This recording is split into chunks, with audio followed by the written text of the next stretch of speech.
Hello everyone, मैं संतोष मौर्य आपके YouTube channel पे आप सभी का स्वागत करता हूं। जैसा कि आप सभी जानते हैं कि हम गणित का प्रश्नावली 4 पढ़ रहे हैं और उसमें हमने जो है प्रश्न 11 तक के सवालों को लगा दिया है। आज हमारा टारगेट होगा कि हम प्रश्न 12 और 13, ठीक है, प्रश्न 12 और 13 को पढ़ करके ख़त्म कर दें प्रश्नावली 4 को। तो आइए ज़्यादा बात ना करते हुए अपने प्रश्न की तरफ बढ़ते हैं। हमारा प्रश्न है कि एक आयताकार भूखंड का क्षेत्रफल 528 वर्ग मीटर है।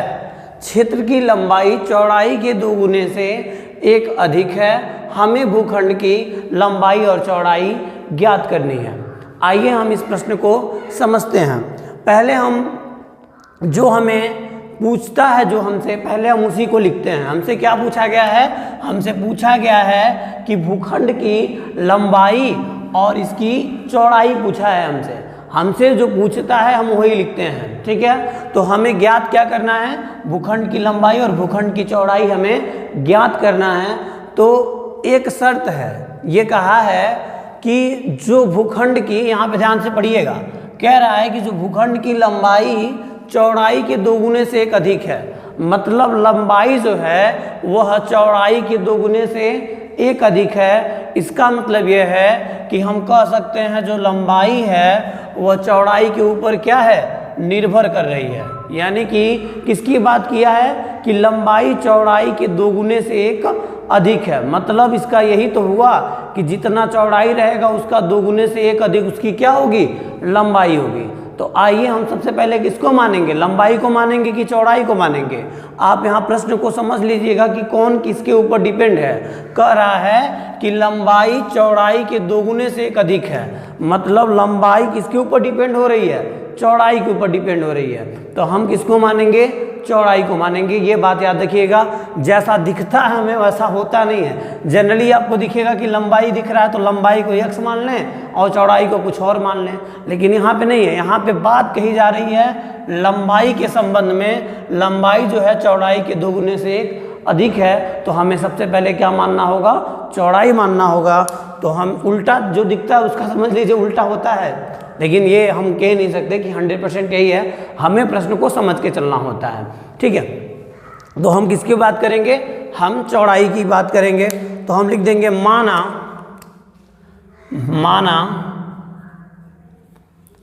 आयत की चौड़ाई, माना आयत की चौड़ाई बराबर x मीटर।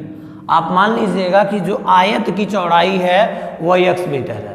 तो जो चौड़ाई जितनी है लंबाई उसके 2 गुने से क्या है? 1 अधिक है। तब यहाँ लिख देंगे तब प्रश्न, यहाँ लिख देंगे तब आयत की लंबाई बराबर, जब लंबाई के बारे में बात होगी तो आप बताइए क्या है? जितनी चौड़ाई है उसके 2 गुने से 1 अधिक जो है लंबाई है। तो चौड़ाई x है तो x का 2 गुना कितना होता है? 2x। और कितना अधिक है? तो कह रहा है 1 अधिक है। तो यहाँ पे 1 अधिक यहाँ पे लगा दीजिए, ठीक है। तो ये हमें क्या मिल गया? ये आयत की चौड़ाई मिल गई और ये आयत की लंबाई मिल गई। हमें इसका क्षेत्रफल दिया हुआ है तो हमें क्षेत्रफल का फार्मूला यूज करना होगा। क्षेत्रफल हमें दिया हुआ है तो फार्मूला होता है आयत का क्षेत्रफल बराबर, आयत का क्षेत्रफल बराबर फार्मूला होता है लंबाई गुणे चौड़ाई के, ठीक है। तो हम यहाँ पे फार्मूले में मान रख देंगे, ठीक है। तो हम मान यहाँ रख देंगे, यहाँ लिख देंगे मान रखने पर, ठीक है। तो मान रख दीजिए। तो जब मान हम रखेंगे तो हमें क्या मिलेगा? आयत का क्षेत्रफल क्या दिया हुआ है? आयत का क्षेत्रफल आप क्वेश्चन में पढ़िए तो आयत का क्षेत्रफल कितना दिया हुआ है? 528 दिया हुआ है। तो हम इस पूरे की जगह पे क्या लिख सकते हैं? 528। अब बराबर की जगह पे हम बराबर लिख देंगे। लंबाई की जगह पे लंबाई कितनी है हमारी? 2x + 1 है। तो इसको लिख दिए। गुणे की जगह पे गुणे और चौड़ाई की जगह पे चौड़ाई कितनी है, यक्स है। हम कह दें कि ये जो है 528 इनके बराबर है, चाहे इसके बराबर है 528। जैसे मैं आपको समझाना चाहूँ कि दो लड़के हैं, वो कह रहा है कि 528 जो है इन दोनों के बराबर है। एक लड़का यहाँ से खड़ा होकर कह रहा है कि नहीं, हमें तो दिखाई दे रहा है कि ये सभी क्या हैं, 528 के बराबर है। तो बताइए दोनों लड़कों में से कौन सही है? दोनों सही हैं। ये यहाँ से दिखेगा तो इसको 528 बराबर के रूप में दिखेगा, और ये यहाँ से दिखेगा तो इसको ये बराबर के रूप में दिखेगा। तो हम ज़रूरत के हिसाब से दोनों को एक दूसरे के बराबर कर सकते हैं। तो हम यहाँ लिख देंगे 2x + 1 गुणे x बराबर लिख सकते हैं क्या, 528 के। ठीक है, यहाँ तक समझ में आया आप लोगों को। चलिए गुणा कराते हैं। यक्स का अगर 2x में गुणा होता है तो क्या आ जाएगा, 2x²। यक्स का अगर 1 में गुणा होता है तो क्या आ जाएगा, यक्स। हम आपको बताए थे कि यक्स का गुणा नहीं बल्कि किसी भी संख्या का गुणा 1 के साथ कराएंगे तो संख्या वही रिटर्न होके लौट जाती है। तो यक्स का गुणा 1 में हुआ है तो यक्स आ गया है। बराबर की जगह पे हम यहाँ बराबर लिख देंगे, और बराबर में के बाद यहाँ पे क्या है, 528 की जगह पे हम क्या लिख देंगे, 528। अब यहाँ से समझते हैं। इसके बाद हम क्या करेंगे, यहाँ लिख देंगे 2x² + यक्स। अब प्लस 528 इधर आएगा तो क्या हो जाएगा, माइनस में 528। इधर इसकी जगह पे कुछ भी नहीं बचेगा तो क्या हो जाएगा, 0। तो ये हमारा आ गया है। अब इसका हमें यहाँ से क्या करना होगा, गुणनखंड करना होगा। इसका हम क्या करेंगे, गुणनखंड करेंगे। तो गुणनखंड, इसका हम यहाँ पे क्या करेंगे, गुणनखंड करेंगे। और जब हम यहाँ से गुणनखंड करेंगे तो हमें यक्स के जो हैं 2 मान मिलेंगे। यक्स के 2 मान मिलेंगे। एक मान जो होगा यक्स का वो प्लस में मिलेगा, और एक मान जो होगा यक्स का माइनस में मिलेगा। तो प्लस वाले मान को हम क्या करेंगे, हमें नहीं लेना होता है, मतलब प्लस वाला करें, सॉरी, माइनस वाले मान को हमें नहीं लेना होता है। यक्स के मान जो प्लस में आते हैं उसी को हमें लेकर के चलना होता है, और वही मान हम यहाँ रखते हैं तो हमारा आंसर आता है। मैं इतना क्यों बता रहा हूँ आपको, क्योंकि आप पूरा का पूरा कंसेप्ट समझ जाएं कि हम करने क्या वाले हैं। और मैं आपको करके दिखा भी दे रहा हूँ, लेकिन मैं इसलिए बता रहा हूँ कि जिन बच्चों को आता होगा वो यहाँ से तुरंत कर लेंगे, मुझसे भी पहले वो कर लेंगे और देख लेंगे उनका आंसर आया है कि नहीं आया है। आइए हम इसका स्क्रीनशॉट ले लीजिए, हम इसका गुणनखंड करते हैं। ठीक है,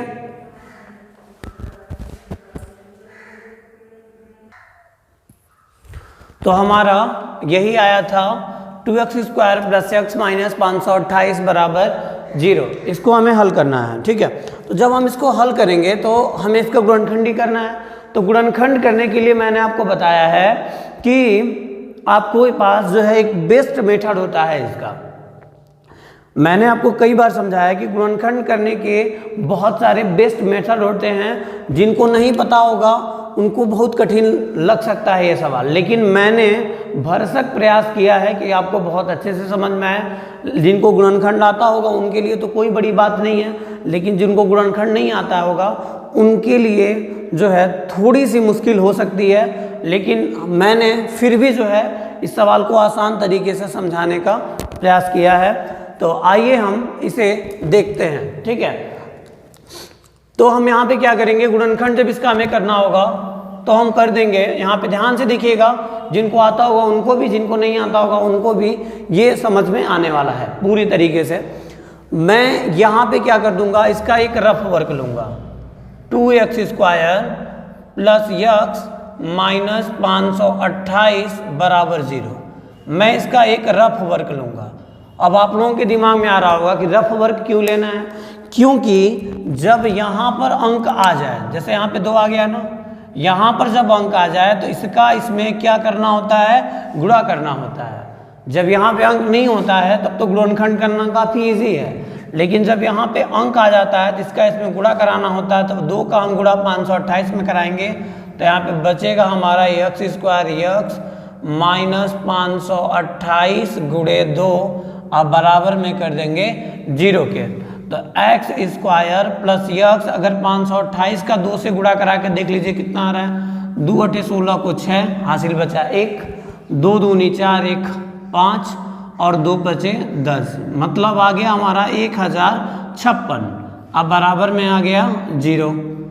अब आपको मैंने कल समझाया था, कल 2 वीडियो में मैंने समझाया था कि अब इसका गुणनखंड करना रहता है आपको, तो ये संख्या गुणा करने पे आनी चाहिए और यहाँ पे माइनस है तो ये घटाने पे आनी चाहिए।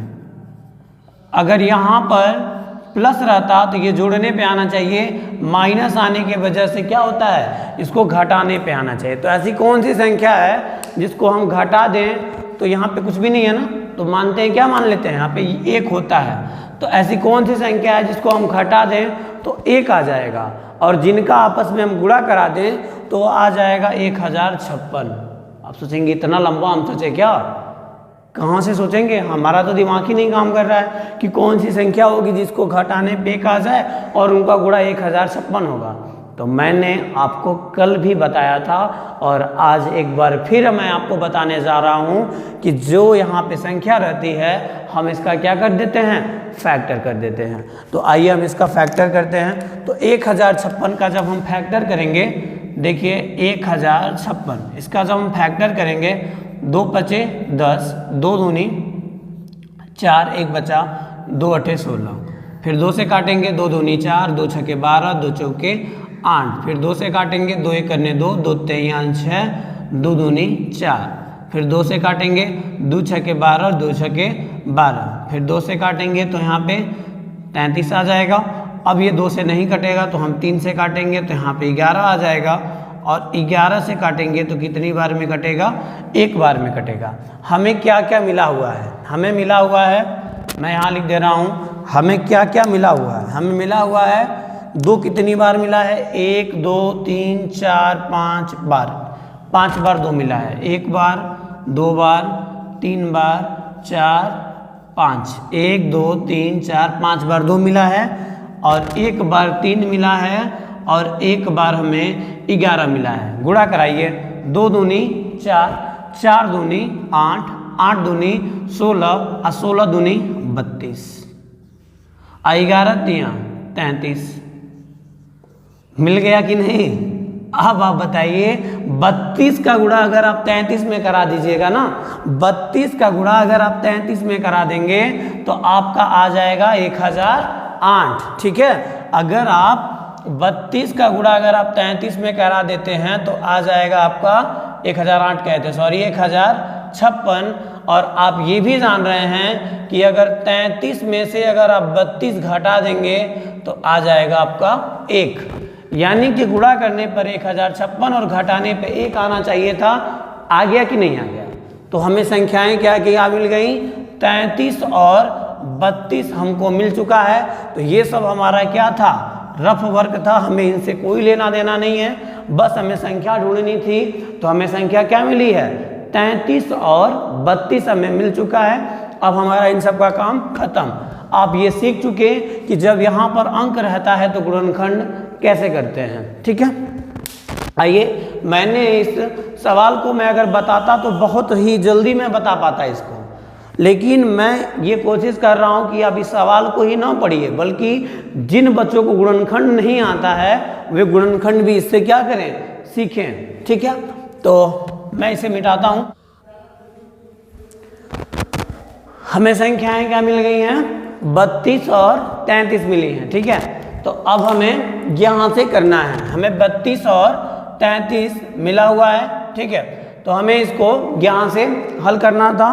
तो आइए हम यहाँ पे क्या लिख दें, यहाँ पे हम लिख सकते हैं 2x² की जगह पे 2x²। और हमें क्या क्या मिला था याद रहे, 33 और 32 मिला था। तो हम यहाँ लिखेंगे 33x, अब माइनस में क्या लिख देंगे, 32x। आप बताइए 33 में से 32 जाएगा तो x बचेगा कि नहीं बचेगा, बचेगा।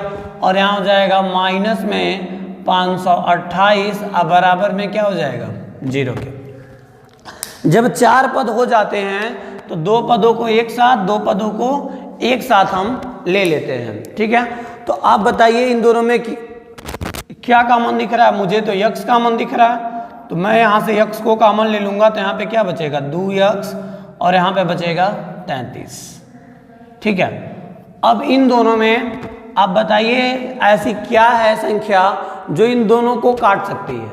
तो याद रहे मैंने आपको कल बताया था एक नियम कि जितना यहाँ बचा है उतना ही यहाँ बचना चाहिए। अगर उतना नहीं बचता है तो सवाल आपका क्या है, गलत हो जाएगा। तो यहाँ पे 2x बचा है तो यहाँ भी 2x होना चाहिए। और हम जानते हैं कि 32 2x कब बनेगा, जब हम उसको 16 से काटेंगे। 32x 2x कब बनेगा, जब हम उसे डिवाइड करेंगे 16 से। 16 दूनी 32, ठीक है। तो यानी कि हमें यहाँ क्या हो जाएगा, इन दोनों में क्या कॉमन हमको दिख रहा है, इन दोनों में हम ले लेंगे क्या 16x, ठीक है। जब हम 16x को कॉमन करेंगे तो यानी कि 16x नहीं, सिर्फ 16 को कॉमन करेंगे क्योंकि x यहाँ है नहीं, तो 16 को कॉमन करेंगे तो 16 से 32 को काटेंगे तो 16 दूनी क्या होता है 32, यहाँ 2 बचेगा और यहाँ पे क्या हो जाएगा x। और 16 से अगर 528 को काटिएगा ना, 16 का भाग अगर 528 में देख लीजिएगा वो आएगा 33, एकदम फिक्स है। 16 से 528 में भाग दीजिएगा तो 33 आना ही आना है, क्योंकि जितना यहाँ बचा है उतना यहाँ बचना ही बचना है, ठीक है। तो अब यहाँ पे क्या हो जाएगा, माइनस कॉमन लिए तो अंदर का चिन्ह क्या हो जाता है प्लस में, अब बराबर में क्या हो जाएगा 0। अब ये देखिए दो परिवार के लोग हो गए यहाँ से, ये x परिवार के लोग हैं और ये 16 के परिवार के लोग हैं। ऐसा क्या है जो दोनों परिवारों में है, 2x प्लस 33, 2x प्लस 33 दोनों परिवारों में है। तो 2x प्लस 33 को दोनों परिवारों से क्या कर दीजिए, अलग कर दीजिए। इस परिवार के पास क्या बचेगा x और इस परिवार के पास क्या बचेगा 16, अब बराबर में हो जाएगा 0 के, ठीक है, बराबर में हो जाएगा 0 के। अब 0 जो होता है इन दोनों का होता है, तो 2x प्लस 33 बराबर भी क्या लिख दीजिए 0, और x माइनस 16 बराबर भी क्या लिख दीजिए 0 लिख दीजिए। बात समझ में आ रही है। अब यहाँ पे क्या हो जाएगा 2x बराबर प्लस 33 उधर जाता है तो क्या हो जाता है माइनस 33, तो x बराबर क्या हो जाएगा माइनस 33/2, ठीक है। यहाँ से देखते हैं यहाँ क्या हो जाएगा, माइनस 16 उधर जाएगा तो x बराबर क्या हो जाएगा प्लस 16। x के दो मान आ गए, एक मान ये क्या देख रहे हैं आप, ये मान माइनस में आया है और ये मान किस में आया है प्लस में आया है। तो आप बताइए कि ये माइनस में आया है प्लस में आया तो मान्य कौन सा होगा, प्लस वाला तो मान्य होगा, और जो माइनस में आता है वो क्या हो जाता है अमान्य हम लिख देते हैं, ठीक है। तो हमें आयत की जो चौड़ाई और लंबाई थी वो हमें क्या करनी है, ज्ञात करनी है। तो हम आयत की चौड़ाई क्या माने थे वो लिख दें, हम लिख देंगे आयत की चौड़ाई, आयत की चौड़ाई हम क्या माने थे x, तो अब आयत की चौड़ाई क्या हो जाएगी, आयत की चौड़ाई बराबर अब क्या हो जाएगा, x का मान कितना आ चुका है 16, तो अब आयत की चौड़ाई क्या हो जाएगी 16 मीटर, ठीक है। एक हमारा आंसर ये हो जाएगा, ठीक है। अब आयत की लंबाई हम क्या माने थे, आयत की हम लंबाई माने थे 2x प्लस 1, तो हम यहाँ x का मान रख देंगे। अगर हम यहाँ लिख देंगे x का मान रखने पर, x का मान रखने पर, तो जब हम x का मान रखेंगे तब यहाँ से देखिए ध्यान से, तब आयत की जो लंबाई होगी ना, आयत की लंबाई, आयत की लंबाई क्या हो जाएगी 2 की जगह पे 2, और x की जगह पे क्या लिखना है हमें, x का मान कितना आया है 16, तो यहाँ हो जाएगा 16 प्लस 1, तो 16 दूनी 32, अब 32 में 1 जोड़ेंगे तो क्या हो जाएगा 1, यानी कि 33, तो यानी कि ये हमारा दूसरा आंसर हो जाएगा। यानी कि आयत की चौड़ाई 16 मीटर और आयत की जो लंबाई है वो क्या है 33 मीटर है। ये सवाल आपका हल हो चुका है। मुझे उम्मीद है कि आपको ये जो है समझ में आया होगा। आइए हम नेक्स्ट सवाल को हल करते हैं।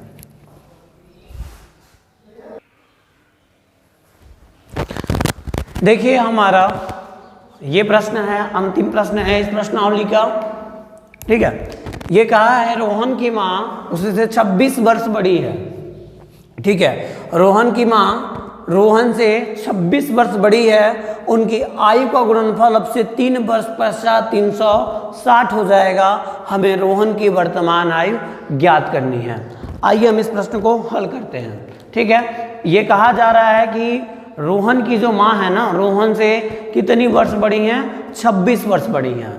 और ये भी कहा जा रहा है कि अब से 3 साल बाद अगर दोनों की जो आयु होगी ना, मतलब वर्षों में दोनों की जो आयु होगी, उन दोनों का आपस में गुणा करा दिया जाए तो वो कितना हो जाएगा? 360 हो जाएगा। नहीं समझे?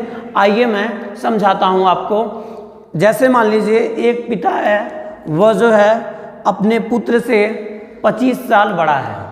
ठीक है, तो अगर 25 साल बड़ा है तो पुत्र की आयु कितनी होगी? मान लीजिए एक पिता है जो अपने पुत्र से 25 साल बड़ा है और पुत्र की जो आयु है वो 5 वर्ष है। तो मान लीजिए हम कहें कि दोनों की आयु का जो गुणनफल है वह 125 है, यानी कि 5 वर्ष पुत्र का और 125 जो है पिता का, दोनों का गुणा कराएंगे तो 125 आएगा कि नहीं आएगा? वही बात यहाँ पे कह रहा है कि रोहन और रोहन की माँ की आयु का अगर गुणा हो रहा है तो वो कितने के बराबर आ रहा है? 360 के बराबर आ रहा है। आइए हम इस प्रश्न को हल करते हैं। देखिए कैसे होगा, बहुत इजी प्रश्न है। हम यहाँ पे लिख देंगे माना, जो पूछा जाता है वही हम लिखते हैं। पूछा गया है रोहन की वर्तमान आयु, पूछा गया है हमसे रोहन की वर्तमान आयु, तो हम यही मानेंगे माना रोहन की वर्तमान आयु, रोहन की वर्तमान आयु, रोहन की वर्तमान आयु क्या मान लीजिएगा? x वर्ष है। तब रोहन की माँ की आयु कितनी हो जाएगी? रोहन की माँ रोहन से कितनी वर्ष बड़ी हैं? 26 वर्ष बड़ी हैं। तब लिख दीजिएगा, तब रोहन की माँ की आयु, रोहन के माँ की आयु, रोहन की आयु x वर्ष है, उसकी माँ 26 साल बड़ी है तो प्लस 26 कर दीजिए। तो यहाँ पे रोहन की माँ की आयु क्या हो जाएगा? x प्लस 26 वर्ष हो जाएगा। 3 वर्ष बाद कह रहा है, प्रश्न में लिखा है 3 वर्ष बाद, तो यहाँ लिख दीजिए 3 वर्ष बाद, लिख दीजिए 3 वर्ष बाद। 3 वर्ष बाद हम जब चेक करेंगे तब 3 साल बीत जाएगा, तब रोहन की उम्र कितनी हो जाएगी? रोहन की आयु, पहले रोहन की आयु कितनी थी? x, अब 3 साल बीत चुके हैं तो रोहन हो जाएगा x प्लस 3 वर्ष का। ठीक है, अब रोहन की माँ, रोहन की माँ की आयु 3 साल बीत चुके हैं तो रोहन की माँ पहले कितनी थी? x प्लस 26 की थी। 3 साल बीत जाएगा तो रोहन की माँ क्या हो जाएंगी? x प्लस 26, और 3 साल बीत चुका है तो 3 और जोड़ दीजिए तो ये कितना हो जाएगा? तब रोहन की माँ की आयु कितनी हो जाएगी? x और 26 3 क्या हो जाएगा? 29 हो जाएगा। यानी कि यह रोहन की माँ की आयु होगी और यह रोहन की आयु होगी। अब प्रश्नानुसार कह रहा है कि इन दोनों का जो गुणा है वो कितने के बराबर है? 360 के बराबर है। तो हम लिख देंगे प्रश्नानुसार, हम लिख देंगे प्रश्नानुसार। ठीक है, प्रश्नानुसार क्या कहा गया है? प्रश्नानुसार कहा गया है कि रोहन की आयु गुणे उसकी माँ की आयु, उसकी माँ की आयु, ये दोनों कितने के बराबर हैं? 360 के बराबर हैं। तो बराबर लिख दीजिएगा 360। यहाँ तक दिखाई दे रहा है कि नहीं? 1 मिनट रुकिए, चेक कर लें हम। ठीक है, यहाँ तक तो दिखाई दे रहा है। यहाँ तक आपको समझ में आया है कि नहीं आया है? अगर यहाँ तक समझ में आया है तो आप यहाँ तक का स्क्रीनशॉट ले लीजिए, मैं आगे अभी बता रहा हूँ इसको। ठीक है, तो हमारा रोहन की आयु उसकी माँ की आयु का जो गुणनफल है वो कितना है? 360 है। तो रोहन की आयु कितनी आई थी? रोहन की जो आयु आई थी वह थी x प्लस 3 और उसकी माँ की जो आयु आई थी वह थी x प्लस 29। आप बराबर कर दीजिए 360 के। ठीक है, अब इसका हम गुणा करा दें आपस में। x का x में गुणा होगा x स्क्वायर, x का 29 में गुणा होगा तो 29 x हो जाएगा। x गया इन दोनों से गुणा करके चला आया। अब 3 जो जाएगा इनसे गुणा करेगा, तो 3 जब गुणा होगा 3 का x में कितना हो जाएगा 3x, और 3 का जब 29 में गुणा होगा तो देखिए 3 9 27 को 7 हासिल बचा, 3 9 27 को 7 हासिल कितना बचा 2, यहाँ हो जाएगा 3 दूनी 6 और 2 8 यानी 87 और बराबर हो जाएगा 360 के। अब यहाँ पे देखिए ध्यान से, यहाँ हम लिख सकते हैं x स्क्वायर और 29 में 3 जोड़ दीजिए क्या हो जाएगा 32x प्लस 87 अब बराबर हो जाएगा किसके 360 के। 360 प्लस में इधर बुला लीजिए तो x स्क्वायर 32x और यहाँ पे हो जाएगा प्लस 87 और 360 प्लस में इधर आएगा तो क्या हो जाएगा माइनस में 360 बराबर में कुछ नहीं बचेगा तो क्या बच जाएगा 0 बच जाएगा। अब यहाँ पे हम इसको हल कर दें, हम इसको हल कर देंगे तो देखिए ध्यान से, यहाँ हो जाएगा x स्क्वायर और ये हो जाएगा 32x और 360 में से 87 को घटा दीजिए, 360 में से 87 को घटा दीजिए, 10 में से 7 जाएगा 3 और यहाँ पे 5 बचा है। अब 5 में से अगर 8 जाएगा तो नहीं जा सकता है, तो यहाँ 15, 15 में से 8 जाएगा तो 7 हो जाएगा, ठीक है। और यहाँ पे कुछ नहीं बचा है तो 2, यानी कि हो जाएगा 273। अब माइनस वाली संख्या बड़ी है इसलिए माइनस में 273 अब बराबर में हो जाएगा 0। अब आपको समझ में आ गया होगा कि इसका हमें फिर से क्या करना है गुणनखंड करना है। आप देख सकते हैं कि गुणनखंड का रोल इस चैप्टर में बहुत ही ज़्यादा है, ठीक है। तो आप इसका गुणनखंड हम कर देंगे, क्या हो जाएगा देख लीजिए। जब इसका गुणनखंड हम करेंगे तो ये हो जाएगा, इसको हमें तोड़ना होगा, हमें ऐसी संख्या ढूंढनी होगी जिसका गुणा 200 गुणा कितने के बराबर हो जाए 273 के बराबर हो जाए और घटाने पे कितना आ जाए 32 आ जाए, घटाने पे 32 और गुणा करने पे 273। ऐसी संख्या ढूंढनी है कि जिसको घटा दें तो 32 आ जाए और गुणा करा दें तो कितना आ जाए 273। तो आइए 273 का हमें क्या कर लें फैक्टर कर लें। 273 का जब हम फैक्टर करेंगे 273 का तो देखिए क्या हो जाएगा, ये तो 2 से कटेगा नहीं, 3 से काटिए, 3 से काटेंगे तो 3 9 27, 3 करने 3, फिर आप 3 से अगर काटेंगे इसको तो नहीं कटेगा। अब ये किससे कटेगा 7 से कटेगा, 7 से काटेंगे तो कितनी बार में कटेगा 13 बार में, और 13 से काटेंगे तो कितनी बार में कटेगा 1 बार में कटेगा। यानी कि हमारे पास जो आया है टोटल वो क्या आया है 3 गुणे 7 गुणे 13। अब इन्हीं में से हमें घटाने पर 32 और गुणा करने पे 273 ढूंढना है। तो मुझे समझ में आ रहा है कि ये 13 तियाँ यानी कि 13 का हम 3 में गुणा करा दें तो 13 गुणे 3 बराबर कितना हो जाएगा 39 और ये बचा कितना 7। तो आप बताइए कि अगर 39 में से अगर हम 7 को घटा देते हैं तो कितना बचता है 32 बचता है। अरे ये क्या है, हमारा काम आसान हो गया कि नहीं हो गया। देखिए 39 में से 7 को हम घटा देंगे तो कितना हो जाएगा 32 हो जाएगा, जो हमारी शर्त को पूरी कर देगा। अब 39 का अगर हम 7 के साथ गुणा करा देंगे तो कितना आ जाएगा 273 आ जाएगा। तो हमें संख्या क्या मिल गया 39 और 7 मिल चुका है, ठीक है। अब आपको गुणनखंड समझ में आ रहा है कैसे करना है, तो हम इसको क्या कर देंगे मिटा देंगे और इसका कैसे गुणनखंड करना है आइए देखते हैं। हमें क्या मिला है 39 और 7 मिला है, ये याद रखिएगा। तो हम यहाँ पे क्या लिख सकते हैं, अब यहाँ पे 32 की जगह पे क्या लिख सकते हैं हम यहाँ लिख सकते हैं x स्क्वायर की जगह पे x स्क्वायर।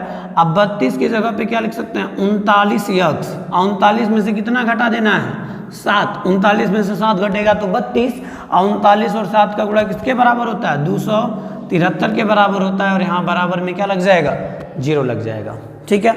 इन दोनों में क्या कॉमन दिख रहा है, मुझे तो कॉमन दिख रहा है इन दोनों में x ही कॉमन दिख रहा है। x को कॉमन ले लेंगे तो यहाँ पे क्या बचेगा x और यहाँ हो जाएगा 39, ठीक है। 7 और 273 में क्या कॉमन दिख रहा है, ठीक है। मुझे समझ में आ रहा है कि 7 और 273 में मैं अगर 7 को कॉमन ले लूँ तो यहाँ बचेगा x, और 7 से 273 में भाग दे दूँ तो बचेगा क्या 39, और आपको पता है कि माइनस कॉमन लिया गया है तो अंदर क्या हो जाएगा प्लस, अब बराबर में यहाँ पे क्या हो जाएगा 0। समझ लीजिए यहाँ पे हमें क्या मिल चुका है, जो मिला है वो लिख दें हम। मिला है हमें x x प्लस 39, दूसरे ब्रैकेट में हमें मिला है -7 और मिला है x प्लस 39। अब बराबर में हमें क्या मिला है, 0 मिला है। ठीक है, तो अब हम देख लें, कह दें कि ये दो परिवार हैं, यह x का परिवार है ये पूरा और ये 7 का परिवार है। ऐसा क्या है जो दोनों परिवारों में है, तो x प्लस 39 दोनों परिवारों में है, तो x प्लस 39 को क्या कर लीजिए, कॉमन कर लीजिए। तो इस परिवार में बचेगा x और इस परिवार में बचेगा 7, अब बराबर में हो जाएगा 0 के। तो x प्लस 39 बराबर भी 0 और x माइनस 7 बराबर भी 0 हम कर सकते हैं, क्योंकि 0 दोनों का होता है। यहाँ बराबर 0 का मतलब है कि इसका भी है इसका भी है। तो प्लस 39 उधर जाएगा तो क्या हो जाएगा, -39 और -7 उधर जाएगा तो क्या हो जाएगा, प्लस में 7। यानी कि x के हमें दो मान फिर से मिल गए और एक मान प्लस में मिला है और एक मान माइनस में मिला है। आप बताइए कि क्या मान्य होगा, एक मान प्लस में मिला, एक मान माइनस में मिला है, तो कौन सा मान्य मान होगा, प्लस वाला होगा या माइनस वाला। तो माइनस वाला मान हम क्या लिख देते हैं, माइनस वाला जो मान मिलता है लिख देते हैं अमान्य।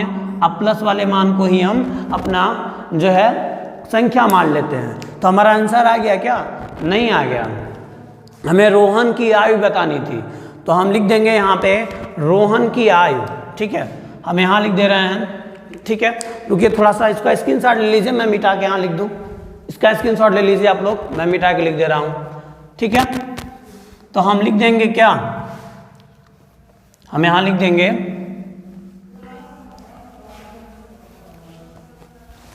रोहन की आयु।